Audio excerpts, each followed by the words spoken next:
Dear Cheri, I recently signed up for your online cooking course and I'm interested in making alcohol tinctures. Here's my question. You say to pour 1 cup of Everclear into the cannabis and then let it sit for 3 or 4 days.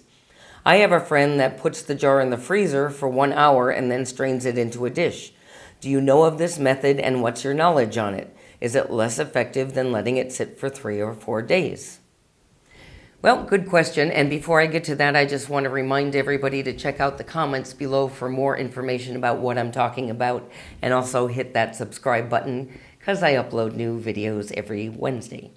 Okay, back to tincture soak times. It depends what you're going to use the tincture for.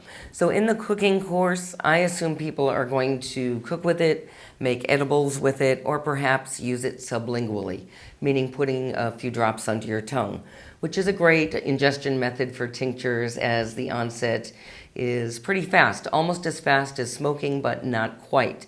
So yeah, again, if you're going to use it as an edible, I recommend a longer soak time. I want all the terpenes and cannabinoids and medicinal compounds I can extract out of that cannabis.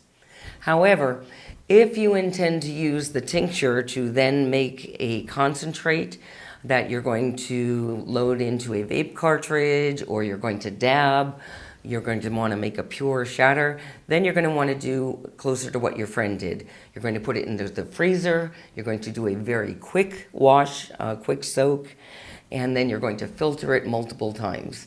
But for edibles, you don't need to do this, so that's why the difference in the longer soak times. Eat your weed.